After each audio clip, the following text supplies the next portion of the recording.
eres triunfador, que Dios sana y restaura, que tu vida cambiará, que Él transforma la familia y Él nos brinda libertad, la libertad. Yo soy un triunfador, hoy puedo declarar que soy un triunfador en Cristo.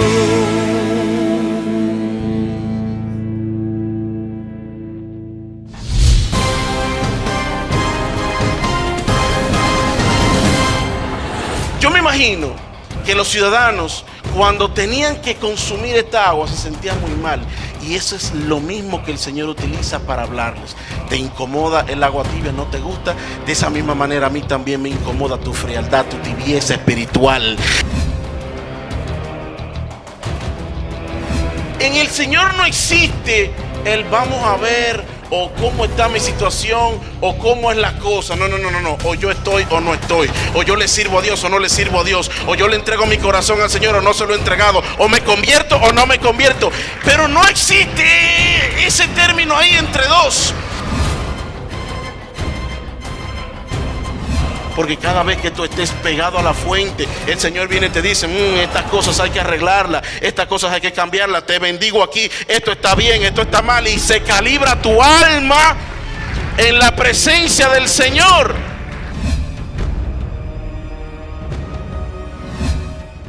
Hoy vamos a hablar bajo el tema temperatura espiritual.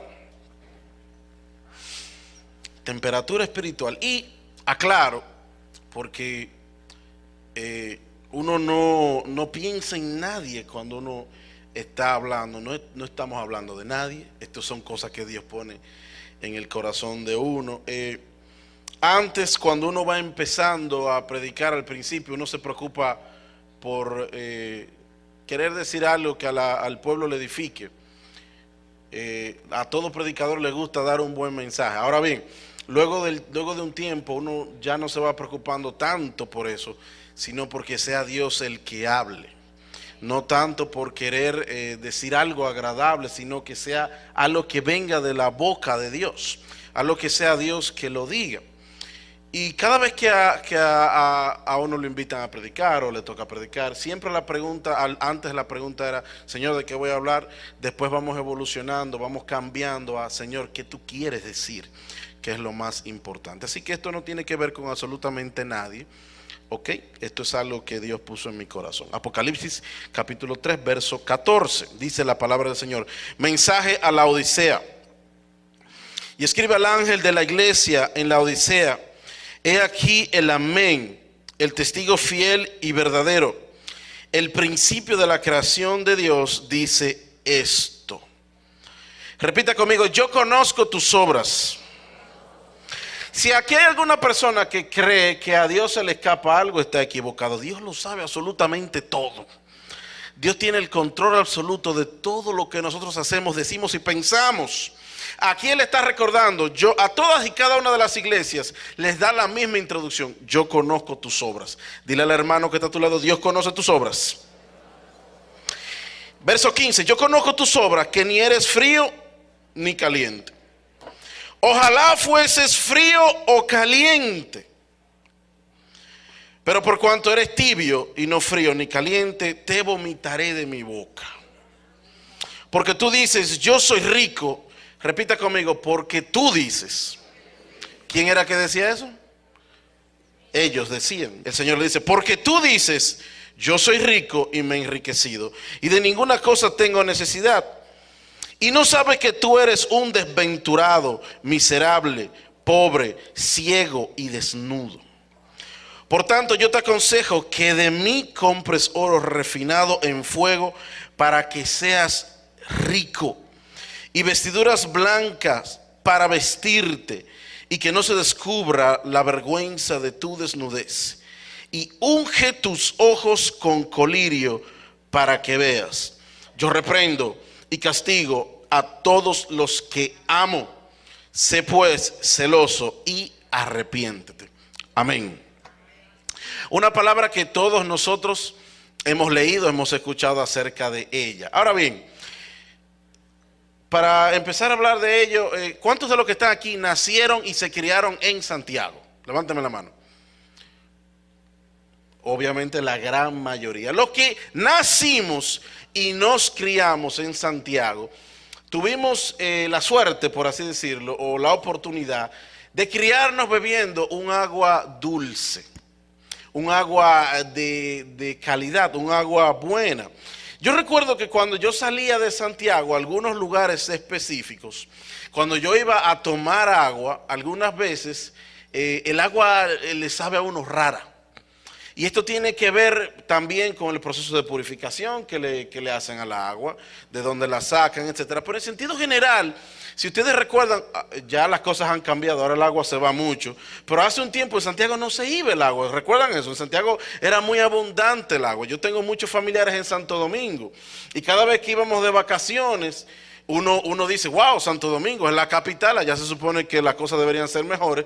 Bueno, era todo al revés, allá yo veía la calidad de vida era muy diferente. Yo sé que las cosas dependen de la zona donde usted se encuentre, pero si usted echa la mente atrás, usted se recordará que Santiago gozaba de una buena calidad de servicio de agua. El agua era abundante, el agua era buena. Usted iba a otros lugares y el agua le sabía rara.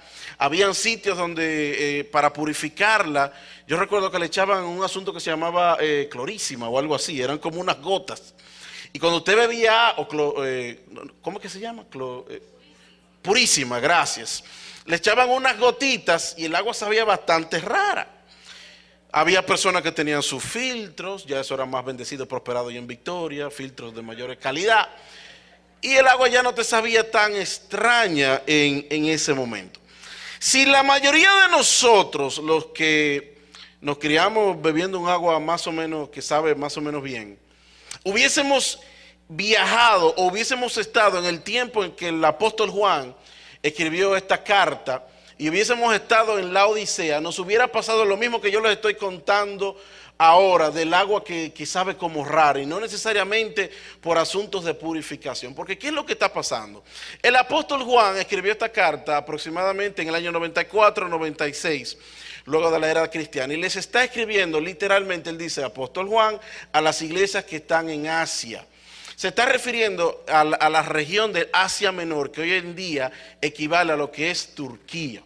En Turquía estaban estas 7 iglesias a las que el apóstol Juan les está escribiendo. Y la Odisea, que es la iglesia a la que corresponde el texto que acabamos de leer específicamente acá, era una ciudad muy rica, muy destacada en aquel entonces. Era una ciudad que contaba con muchos recursos, había mucha dinámica económica, según todos los comentaristas bíblicos. Era una ciudad próspera, una ciudad donde se movía mucho el dinero. Así que esta era una ciudad que se había convertido en el centro del comercio en su alrededor. Era una ciudad importante, era una ciudad destacada. Sin embargo, ¿qué es lo que estaba pasando? Tenía muy buena economía, pero le faltaba algo. Le faltaba una fuente de agua adecuada.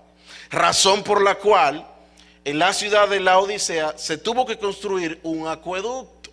Razón por la cual el agua que ellos consumían, toda el agua que ellos consumían, venía por subterráneos. En aquel entonces quizás no tenían la tecnología que tenemos hoy en día. Y el agua que ellos consumían era un agua tibia. Era un agua desagradable. ¿Cuántos de los que están aquí han bebido agua tibia? ¿A qué sabe el agua tibia? Usted quiere sacarla de la boca de inmediato. Produce hasta náusea, no te gusta,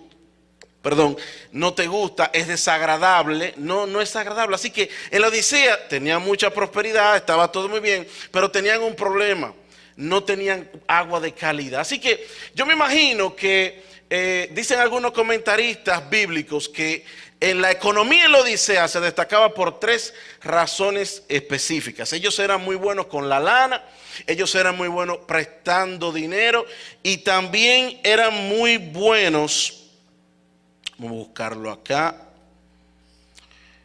en la lana, préstamos de dinero, y había otra razón que se la voy a decir ahora. Tenían 3 áreas específicas donde ellos se destacaban.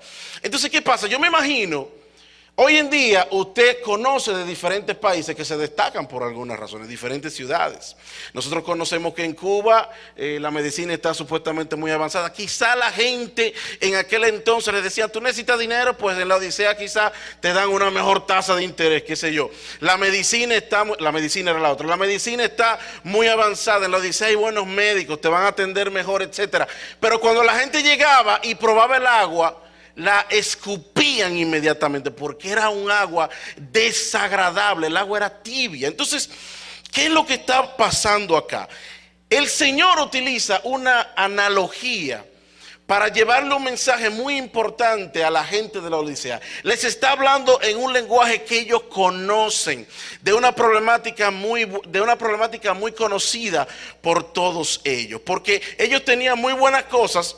Pero si alguien sabía lo desagradable que era tomar agua tibia, eran los laodicenses.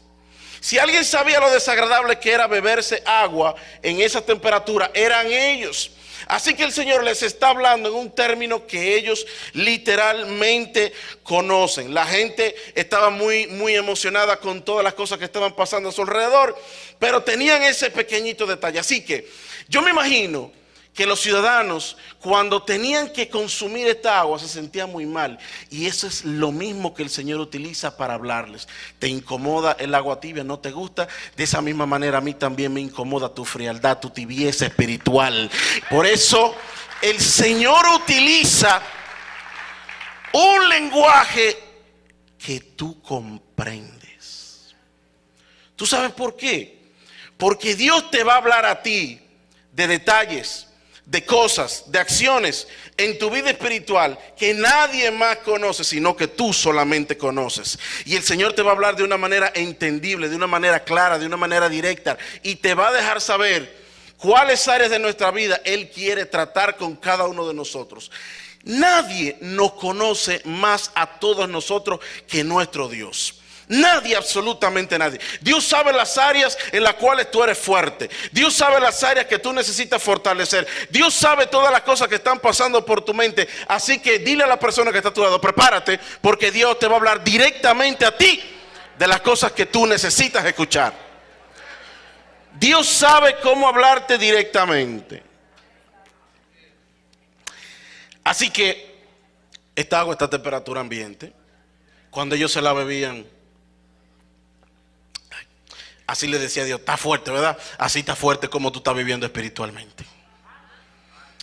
Así está también de esa manera. Y Dios nos habla a todos nosotros de una manera que nosotros podemos entender. Y ustedes saben algo, cuando yo fui creciendo, o no creciendo, cuando ya fue pasando el tiempo en el Evangelio, yo siempre me hice una pregunta: ¿cómo yo diferencio la voz de Dios y la voz mía y la voz del enemigo? No sé cuántos de ustedes han hecho esa pregunta. ¿Cómo yo sé cuándo Dios me está hablando, cuándo soy yo y cuándo es el diablo? Ustedes saben algo, la mayoría de nosotros muchas veces decimos, ay, pero yo no sé cuándo Dios me está hablando. Te digo algo, tú sí sabes cuándo Dios te está hablando. Tú sí sabes cuándo Dios te está hablando. ¿Tú sabes qué es lo que pasa? Que a veces no nos gusta lo que Dios nos está diciendo y pedimos confirmación. Ah, Señor, confírmame eso. Pero cuando Dios te dice algo que te gusta, ahí sí no pedimos confirmación, ¿verdad? Cuando Dios te dice algo que es bueno, es como el que va a profetizarte. Si te profetiza prosperidad, naciones, una pareja, tú te emocionas, te caes al suelo, aunque no haya unción. Eso es de Dios siempre. Y nadie pide confirmación de esas cosas. Dios sabe cómo hablarnos a cada uno de nosotros. Y Dios toca las fibras más internas de nuestro corazón. Dios tiene una manera directa. Es como todos aquellos que tienen una pareja, tienen un código. Se relaja mucho. Yo me llamo Elías Alfredo. Cuando mi mamá me decía Elías Alfredo, ya yo sabía que era algún problema. Dios tiene un lenguaje contigo también. No es que Dios te vocea, pero tú sabes en tu corazón cuando Dios está trabajando contigo, cuando Dios te está diciendo algo. Pero ¿qué es lo que pasa? Que no queremos eso que Dios nos está diciendo, porque no me agrada, porque no va de acuerdo con mi plan o porque no es lo que yo estaba esperando. Un hijo humilde y obediente está atento a la voz de su padre en todo tiempo, en todo momento. Lo que mi Dios quiere decirme, lo que mi Dios quiere hablarme. A la Odisea con amor y de una forma clara, de la manera que ellos puedan entender, Dios les estaba hablando. Ahora escuchen esto. Hay una frase aquí que Juan escribió que me llama poderosamente la atención. Juan les dice: ojalá ustedes fueran fríos o calientes. Yo sé que Dios nos quiere caliente, pero mira que le dice: ojalá tú fueras frío o caliente, pero tibio no. Hay un problema con los términos medios. ¿Tú sabes cuál es el problema? Que Dios no tiene términos medios. Dios no tiene ningún término medio. El mismo autor de la frase: es mejor, ojalá tú fueras frío o caliente, es el mismo autor de la frase. ¿Saben ustedes quién dijo? El que no es conmigo, contra mí es. Qué manera tan directa, tan determinante de hablar. Es el mismo autor de la frase: que vuestro hablar sea sí, sí o no, no. ¿Sabe por qué? Porque todo lo que es más de esto, de mal procede. Mateo 5:37. ¿Qué quiere decir eso? En el Señor no existe el vamos a ver, o cómo está mi situación, o cómo es la cosa. No. O yo estoy o no estoy, o yo le sirvo a Dios o no le sirvo a Dios, o yo le entrego mi corazón al Señor o no se lo he entregado, o me convierto o no me convierto. Pero no existe ese término ahí entre dos. Hay un problema con la tibieza. Hay un problema con tomar las cosas de Dios a la ligera, con un medio compromiso. Se lo voy a poner de esta manera: ¿cuántos de ustedes saben que Dios es fiel? Que Dios es bueno y confiamos en eso. Imagínense entonces que fuera al revés, que Dios se comportara como nosotros, que el compromiso de Dios con nosotros fuera como el compromiso de nosotros con Él. ¿Qué problema? Qué bueno es saber que lo que está ahí escrito, mañana Dios no va a decir: tú sabes que yo me arrepentí de eso. No, tú sabes que lo que está escrito está ahí para siempre, porque Dios no cambia ni tiene sombra de variación. Él es el mismo ayer, hoy y por todos los siglos de los siglos. Qué bueno es saber eso, que Dios lo que dijo, así es. Por eso Dios no nos quiere frío, ni nos quiere tibios. Dios quiere, repita conmigo, que estemos calientes. Calientes, calientes. No hay un término medio, no tibio, porque el tibio es desagradable a su presencia, porque no es lo que Él quiere. Porque cuando la Biblia dice que tú eres linaje escogido, que tú eres real sacerdocio, está diciendo que Dios te escogió con un propósito y que Dios quiere usarte. Dios quiere salvarte, pero también quiere utilizarte. Porque lo que Dios ha hecho contigo es una inversión a la eternidad en su reino. Cada palabra, cada profecía, cada evento, cada crecimiento espiritual que tú has hecho es una inversión del cielo en ti. ¿Para qué? Para ese vecino al que tú le estás predicando. Tú no le estuvieras predicando si tú no hubieras pasado por lo que has pasado. Para esa situación que tú estás soportando, que tú estás apoyando a tu familia, tú no lo hubieras aguantado si Dios no hubiera hecho contigo lo que ha hecho. Por eso el cielo ha invertido en ti. Tú tienes que ver lo que Dios ha hecho en ti como una inversión, y de esa inversión Dios quiere que sacar beneficios para su gloria y para su honra. Tú eres una inversión del cielo. Tú tienes que verlo de esa manera, porque tú eres un sacerdote del Señor. ¿Cuántos son sacerdotes de Dios? ¿Qué entonces es lo que está pasando? ¿Qué produce la tibieza? Porque Juan le está diciendo un mensaje muy fuerte. Muy fuerte. Si ustedes leen el mensaje de las demás iglesias, el mensaje a la Odisea fue bastante fuerte. Hay diferentes escuelas de pensamiento que entienden que lo que aquí se escribió corresponde a la iglesia en sentido general. Otros entienden que es literalmente a esas iglesias. Otros entienden que es una combinación de los dos. Yo entiendo que todo lo que está en la palabra se aplica para nosotros. Algo le podemos sacar, algo podemos entender de lo que está aquí. Entonces, ¿qué es lo que está pasando? ¿Qué produce la tibieza? Ojo con esto. Jesús le dijo a la iglesia de la Odisea: unge tus ojos con colirio para que puedas ver. ¿Qué era el colirio? El colirio era un ungüento que se utilizaba en aquel tiempo, un medicamento para sanar ciertas enfermedades en los ojos. Es decir, ¿qué es lo que el Señor le está diciendo? Tú estás ciego, tú no puedes ver. Así que la tibieza, el vivir entre dos aguas, el vivir con una indecisión, estoy consagrado o no estoy consagrado, me dedico a Dios o no me dedico a Dios, tomé esto en serio o no lo tomé en serio, produce que esa persona que está viviendo en esa situación no tenga la perspectiva correcta de las cosas, no puede ver. No puede ver, necesita los anteojos del Espíritu Santo. No está comprendiendo lo que está sucediendo. ¿Por qué? Porque el que está tibio normalmente piensa que está bien cuando no lo está.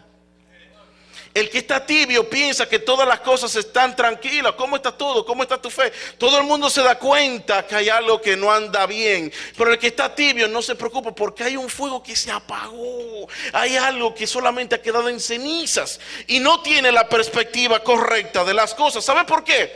Porque muy probablemente tomó el control remoto de su vida y le bajó el volumen al Espíritu Santo que le habla diariamente. Porque el Espíritu te habla. Porque el Espíritu nos habla. Porque el Espíritu sabe cómo hablarnos. Si a la Odisea le habló en su lenguaje, a ti te habla en tu lenguaje. Yo no sé cuál es tu lenguaje, yo no sé cuál es tu situación. Yo lo que sé es que Dios a todos nosotros nos habla, nos constriñe, nos confronta. Sabe cómo tratar con nosotros de la misma manera como lo hizo con ellos. Así que, ¿qué estaba pasando con esta iglesia? Bajo su propia opinión, bajo su propio concepto, según ellos eran ricos y no tenían necesidad de nada, literalmente. Sin embargo, esa era la óptica ¿de quién? De ellos. ¿Cómo los veía Dios? Mas a los ojos de Dios, ellos eran desventurados, miserables, pobres, ciegos y desnudos. Entonces, aquella iglesia que se creía rica y que no tenía necesidad, era la pobre. Mas sin embargo la iglesia de Esmirna, una que está un mensaje un poco más atrás, ella misma se consideraba la pobre. Dios le dice de la misma manera: yo conozco tus obras y tu tribulación y tu pobreza. Y le dice: pero tú eres rico. ¿Qué me enseña a mí esto, amados hermanos? Que los conceptos, que los criterios que nosotros tenemos no deben ser los de este mundo, ni los que nos diga el hombre. Mis criterios tienen que estar alineados con lo que me dice mi Dios, porque Dios piensa diferente a los hombres. ¿Sabe qué? Mucha gente aquí se cree pobre, se cree desventurada. Quizás a los ojos de Dios tú eres el más rico y el más prosperado de esta tierra.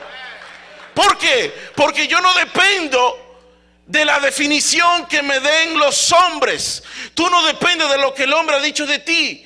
Tu concepto no debe de ser el que la gente tiene de ti. Tu concepto tiene que ser el que el autor y consumador de la fe ha dicho de ti. ¿Y que ha dicho él de ti? Que tú eres linaje escogido, que tú eres real sacerdocio, que tú eres una nación santa, que tú tienes un propósito de parte de Dios para tu vida. Así que yo tengo que, a mí me gusta mucho el tema de la calibración. Porque cuando estuve dando algunas materias en la universidad, me di cuenta que muchos instrumentos que nosotros utilizamos con el uso continuo pierden la exactitud. Y hay que volver a ¿qué? A ponerlos donde va. Tú debes de estar de aquí a aquí. Vamos a ver si es verdad que tú estás aquí. Entonces, nuestros conceptos con el diario vivir, con los golpes del mundo. Por eso tú tienes que darle mantenimiento espiritual a tu alma, a tu vida. Por eso tú tienes que venir al taller del maestro. Por eso tu vida tiene que estar llena de la palabra de Dios. Por eso tú no puedes despegarte del autor y consumador de la fe, porque cada vez que tú estés pegado a la fuente, el Señor viene y te dice: estas cosas hay que arreglarlas, estas cosas hay que cambiarlas, te bendigo aquí, esto está bien, esto está mal. Y se calibra tu alma en la presencia del Señor. ¿Cuál era el modelo de Jesús? A cada una de las iglesias les decía todo lo bueno que tenía y luego le daba el fuetazo. Pero eso es parte. Los que tienen hijos aquí y los aman, ¿qué hacen con ellos cuando ven que están haciendo algo mal? Lo corrigen. ¿Por qué? Porque tú quieres que a tu hijo le vaya bien. El Señor dice aquí que al que él ama, él lo reprende, lo castiga. Así que si en algún momento Dios te ha corregido, Dios nos ha entristecido. ¿Sabes lo que dice la palabra? La tristeza que es según Dios viene para producir arrepentimiento. Ahorita yo les hablaba cómo yo distingo la voz de Dios. Una cosa es la palabra nos enseña que Satanás es el que, el acusador. Tú fallas, hay una voz que viene donde ti te dice, tú ves que tú no sirves para eso, tú eres un sinvergüenza, tú eres un charlatán, tú no das para esto. Y te humilla, esa es la voz del acusador. La voz del Señor, sí, Dios, el Espíritu a veces te entristece, no te humilla, te entristece, pero ¿para qué? No para que tú digas, ya voy a dejar esto, sino para que tú digas, Señor, verdaderamente he fallado ante ti, yo te pido perdón, yo necesito de tu restauración. Y esa tristeza que Dios produjo en ti te lleva ¿a qué? Al arrepentimiento. Una cosa es el diablo que te acusa y otra cosa es el Señor que ciertamente te entristece para que tú vuelvas a Él. Para que tú vuelvas a Él. Así que lo que el Señor le está diciendo aquí es fuerte. Cuando el Señor nos castiga, cuando el Señor nos reprende, cuando el Señor nos corrige, tú te sientes mal. Pero si tú eres un hijo de verdad que amas a tu padre, tú vas a entender por qué tu papá hizo lo que hizo.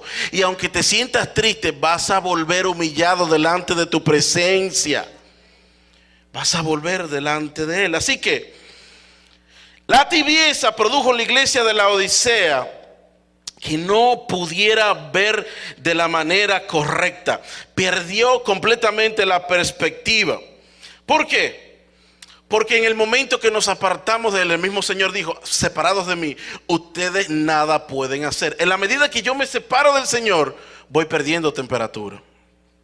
Voy perdiendo temperatura. Entonces, ¿qué pasa con un cristiano que pierde temperatura? ¿Qué pasa con un cristiano tibio? ¿Qué pasa con un cristiano frío? Un cristiano tibio o un cristiano frío no tiene suficiente calor para afectar la vida de nadie.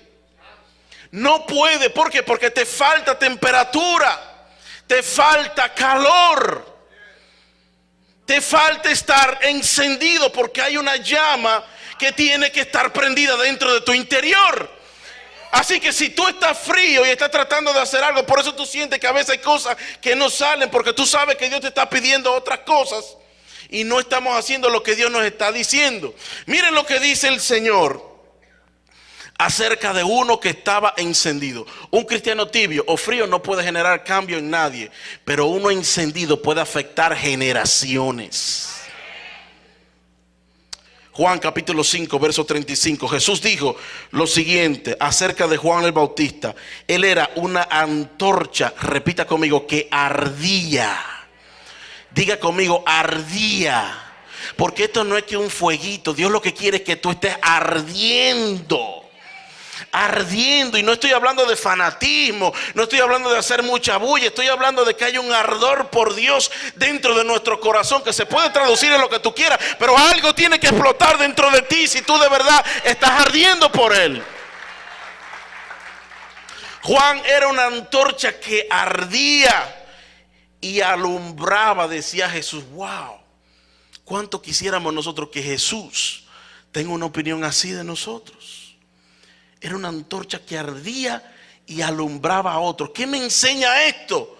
Que si yo no estoy prendido, de mí no sale luz.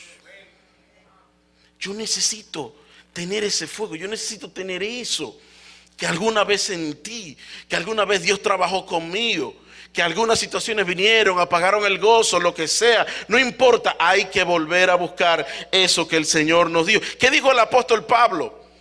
Pablo define la relación nuestra con el Espíritu de Dios de una manera muy bonita. Dice, no apaguéis el Espíritu. Y el que lee eso parece ser como si fuera una velita, como si fuera un pequeño fuego. ¿Qué quiere decir eso? Que nuestra relación con Dios es un fuego constante, que yo tengo que mantenerme alimentando, que yo tengo que mantenerme echándole leña. Es como las relaciones. La mayoría de nosotros los hombres a veces pensamos, ya nos conseguimos la esposa, nos conseguimos la mujer y muchas veces abandonamos el caso. Y por eso a veces tenemos problemas. ¿Por qué? Porque la relación hay que seguirla alimentando. hay que seguir haciendo las primeras obras. Hay que seguir haciendo eso que yo hacía cuando estaba enamorado, eso que yo hacía cuando estaba ahí en el primer amor. Antes, cuando vine a los pies del Señor, no me importaba que me pusieran a hacer lo que sea, no me importaba que el culto fuera a la hora que fuera, no me importaba nada, porque el único interés era aquí, agradar a Dios. Después las cosas van cambiando y el enemigo te va metiendo cosas en la mente. Y se te olvidan las primeras motivaciones. A cada una, a muchas de estas iglesias el Señor le dijo: mira, vuelve a las primeras obras. Porque parece que al principio, cuando las motivaciones eran las correctas, hacíamos las cosas de todo corazón, no para que nadie nos viera, sino solamente por agradar al Señor. Después va pasando el tiempo y te preocupa el qué dirán, el qué va a pasar con esto, aquello, que no nos importe nada. El final de todas las cosas tiene que ser que el nombre de Jesús sea glorificado en todo, nunca el de nosotros, nunca el de la institución, nunca el de que esté alrededor. Las primeras obras, ¿cuáles son esas primeras obras? ¿Cuáles son esas cosas que hacíamos que nos mantenía ahí buscando la presencia del Señor, que nos mantenían encendidos? Pero ¿sabe qué es lo que pasa? Que yo he visto tristemente, y lo veo en muchos jóvenes, que hay una petición que nos tiene ahí toda la noche: Padre, yo te amo, Padre, yo te bendigo, yo te exalto, aleluya. Y tú entras a esa habitación y es un fuego de Dios. ¿Qué pasa? Dios da la bendición y te olvidas del Dios de la bendición. Pasa. La pregunta es entonces, ¿qué me estaba moviendo? ¿Me estaba moviendo la necesidad o el amor por mi Dios? Y tú sabes qué, Dios no solamente prueba quitándote cosas, Dios a veces te prueba dándotelas. Porque siempre decimos: ¡ay, este desierto! Pero el desierto es una crisis económica, la novia me botó, algo así, o un problema en el trabajo. Cuando eso se resuelve, quizás la verdadera prueba es cuando eso se resuelve. No sé si me están entendiendo. Y no tanto cuando me hace falta eso. Y no tanto cuando me hace falta eso. ¿Por qué? Porque a ninguno de nosotros nos gusta que sentirnos utilizados. Usted ve personas que nunca lo saludan, que nunca lo buscan, que nunca lo llaman, y cuando necesitan algo, coincidencialmente van y lo saludan, o van y lo buscan. Cuando termina el asunto, tú te das cuenta que era lo que estaba pasando. ¿O no se sentirá Dios de la misma manera con nosotros también? Esa pasión, ese ardor, esa búsqueda, ese anhelo. Me dio Dios la bendición, ya me olvidé de eso. Yo creo que Dios tiene que levantar en nosotros ese ardor, pero por las razones correctas. Por las razones correctas, porque yo amo a mi papá, porque me importan las cosas del Señor, porque me agrada lo que Él le agrada, porque yo quiero estar como Él quiere que yo esté. De la manera correcta. Pablo dijo: no apaguen el espíritu. ¿Qué quiere decir eso? Que mi relación con Dios depende de mí en gran manera. Depende de mí, de lo que yo lo mantenga, de la prioridad que le dé a las cosas. Hay mucha gente que dice que yo no tengo tiempo para esto. Es que yo no tengo tiempo para aquello. Te digo la verdad, tú tienes tiempo para lo que tú quieres tener tiempo. Tú tienes tiempo para lo que tú quieras darle tiempo. Si Dios es la prioridad en tu vida, el resto se acomoda a la prioridad, no al revés. Si Dios es lo principal, el resto tiene que acomodarse a lo primero. Aquí todo el mundo tiene un presupuesto. Lo primero es esto. Si sobra, hay dinero para aquello. Lo mismo es con nuestra vida. Que yo no tengo tiempo para orar. No, tú no te has dispuesto a orar, que es diferente. Porque cuando tú estabas detrás de tu esposa, tú pedías permiso en el trabajo, te trasnochaba, hacía lo que no podía hacer, le cogía el carro prestado al amigo, pasaba vergüenza, lo que sea, con tal de conseguirte esa muchacha. Y todo se ajustó a tu prioridad. Entonces hoy en día, como Dios es bueno, como Dios es misericordioso, entonces Dios tiene que aguantarme mi haraganería espiritual. No, Señor, me pongo en esto o no me pongo en esto. Busco a Dios o no busco de Dios. Pongo a Dios por primero o no lo pongo. ¿Cómo es que lo tengo? ¿Cómo es que lo tengo que hacer? Es lo mismo. La relación de Dios con nosotros es lo mismo. Él está esperando esa actitud de parte de nosotros. De parte de nosotros. Dios anhela que su pueblo entero esté encendido. Que su pueblo entero esté ardiendo. Que cuando tú te des cuenta, ven acá, hay algo que está pasando aquí. Hubo un tiempo en mi vida espiritual que las cosas no andaban muy bien. ¿Y qué hace el que está tibio? Yo les estoy hablando porque todos hemos pasado por ahí. Y yo les puedo hablar de mi experiencia. El que está tibio busca cualquier excusa para no ir a la iglesia. Busca cualquier excusa para no hacer lo que tiene que hacer. ¿Y qué vamos a hacer hoy? Vamos para la iglesia. Llegó uno con una mesa de dominó. Vamos mañana, no hay problema. A jugar dominó. Por cualquier que vaya, por cualquier cosa. El domingo lo coge para lo que sea, porque no importa, estamos en la gracia.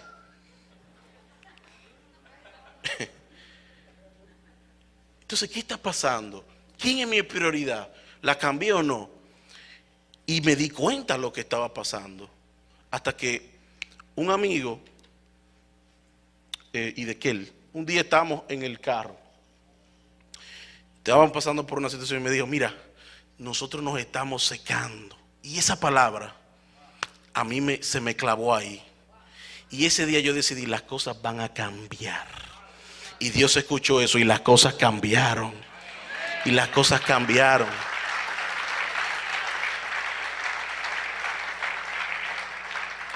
¿Se acuerdan que le dije que Dios te habla en un lenguaje que tú sabes lo que te están diciendo? Hay cosas que yo he dicho en esta noche que algunos dicen, eso no fue para mí. Y otros dicen, wow, Dios me habló a mí. Porque Dios sabe. Dios sabe de qué manera está hablando. Cuando Él dijo eso, yo sé que Dios me habló a mí. El asunto es qué yo voy a hacer con esa palabra que Dios me habló a mí. Porque Dios está esperando algo de la inversión que ha hecho en nosotros. Amados hermanos, no podemos vivir una vida a medias. Porque el cristiano es como el café. Frío sabe malísimo. Malo. Algunos de ustedes, no estoy hablando del café frío, estoy hablando del café que debe de estar caliente. Del café normal. Después que ese café se enfría, ¿a alguien aquí le han brindado un café frío? Tú vas a decir, ¿qué es esto, Dios mío? Ahora te digo lo siguiente. El café, ese café, ¿dejó de ser café? No es el mismo café. Lo que pasa es que no está en la temperatura que tiene que estar.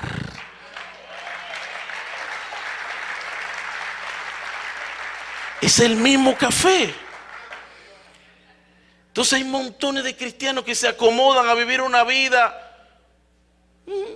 ¿Tú sabes qué? Dios es especialista en sacarte de tu zona de confort, tu zona de comodidad, con tal de hacerte entender que Él quiere hacer algo contigo. Si Dios te quiere sacar, que te saque, pero que haga lo que tiene que hacer en cada uno de nosotros. ¿Cuántos dicen amén? Así que quiero que vaya conmigo para terminar a Levítico capítulo 6. Repita conmigo, el fuego del altar. El fuego del altar tiene que mantenerse encendido. Eso está interesantísimo, eso está demasiado fuerte. Levítico capítulo 6, del 8 al 13. Miren lo que dice la palabra del Señor. Habló aún Jehová a Moisés, diciendo, manda a Aarón y a sus hijos y diles, esta es la ley del holocausto. El holocausto estará sobre el fuego encendido sobre el altar toda la noche hasta la mañana. El fuego del altar arderá en él.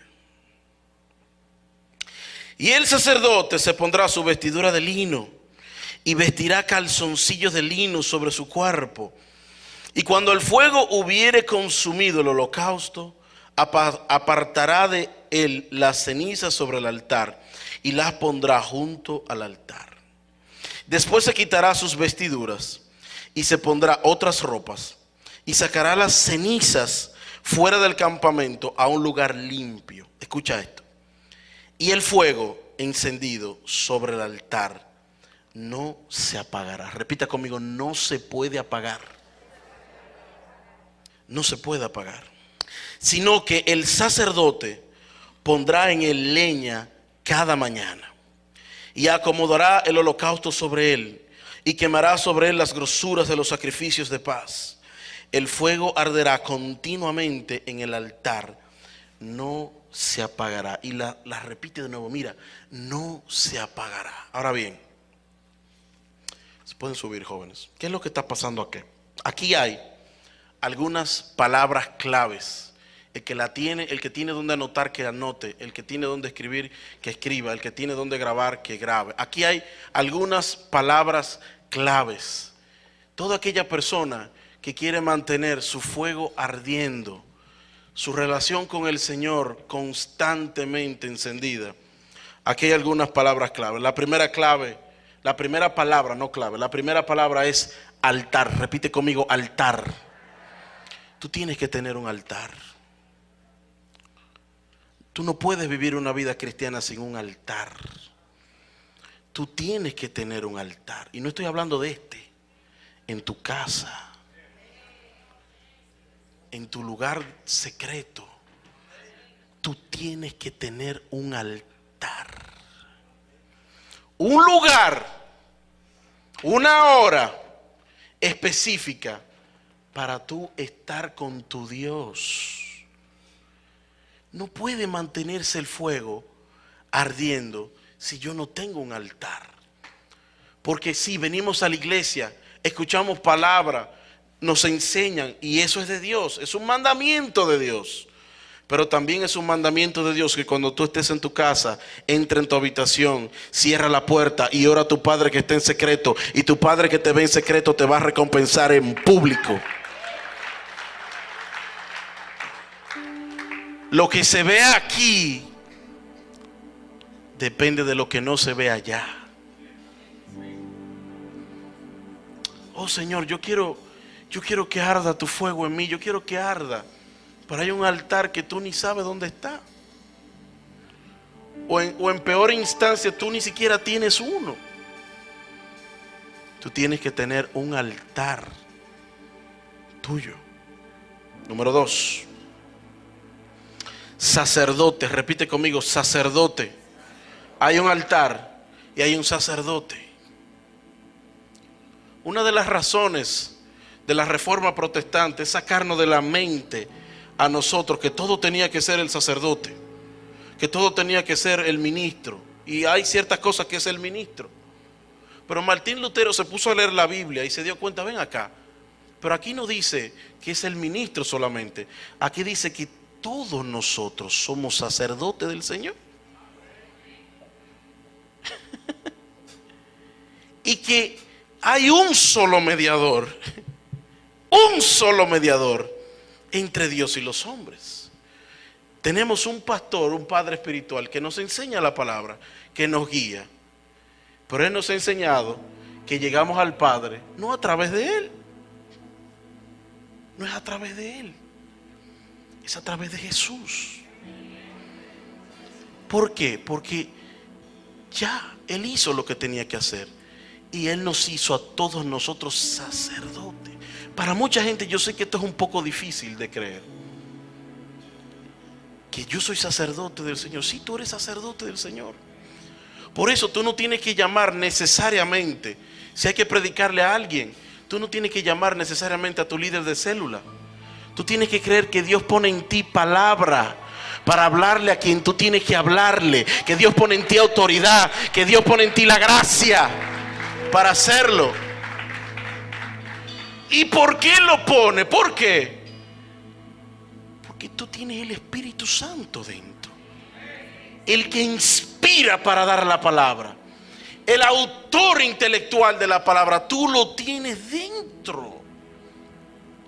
Pero ese fluir, eso que va a salir de tu boca, todo está conectado. Todo está conectado con lo primero. Tiene que haber un altar. Si no hay un altar y si tú no sabes que tú eres un sacerdote, las cosas no van a funcionar. Repite conmigo, tiene que haber leña. Aquí es donde está el problema de muchos de nosotros. recibimos revelación, recibimos palabra, tenemos un buen concepto de nosotros, pero a veces nos hace falta ese combustible. Ese combustible. ¿Y sabe qué a veces pasa? A veces Dios permite muchas situaciones en la vida de sus hijos, porque el único combustible que les mantiene ardiendo es a veces un problema. El fuego depende de muchas cosas, de algunas variables. Para que haya fuego tiene que haber temperatura. Para que haya fuego tiene que haber un combustible y tiene que haber oxígeno. Si tú quitas el oxígeno, no hay fuego. Si le bajas la temperatura, no hay fuego. Si le quitaste el combustible, tampoco. Para que haya fuego en tu vida, tiene que haber combustible, tiene que haber un ardor, tiene que haber una necesidad. Es que yo quiero estar contigo. Esa es la leña. Es que yo quiero estar contigo, Señor. Es que yo quiero escudriñar tu palabra. Es que yo quiero saber que tú quieres conmigo. Esa es tu leña. Si hay leña, va a haber fuego. Va a haber fuego. Tiene que haber un altar. Tú tienes que saber que tú eres un sacerdote. Tiene que haber leña. Y si hay leña, va a haber fuego. Pero como Dios sabe cómo nosotros somos, lo dijo de la siguiente manera: y cada mañana, ¿cuándo? Y cada mañana, ¿cuándo? El sacerdote va a llevar leña al holocausto. ¿Cuándo tienes que ir? ¿Cuándo tú tienes que apartar ese tiempo? Aleluya. Ese momento, esa leña que tu vida espiritual necesita. Cada mañana hay un altar que está esperando que tú te pongas de rodillas. Padre, gracias por este día. Gracias por lo que pasó ayer. Ayer fue glorioso, pero hoy va a ser más glorioso. Yo te reconozco hoy como el Señor de mi vida. Y ahí empiezas a llevarle esa leña a tu altar para mantenerlo encendido. Amados, este país, nuestra nación, nuestros familiares, nuestros seres queridos no necesitan, Dios no necesita cristianos tibios, ni cristianos fríos, ni cristianos a medio término. Alguien puso una imagen en las redes sociales: un cristiano a medio tiempo no va a poder con un diablo a tiempo completo. Y es verdad. Es verdad. O en otras palabras, un medio cristiano no va a poder contra todas las acechanzas. Esto requiere tu voluntad completa, todo tu corazón, todo tu ser, que le entreguemos todo lo que tenemos a nuestro Dios. Vamos a estar de pie en esta hora. Aleluya.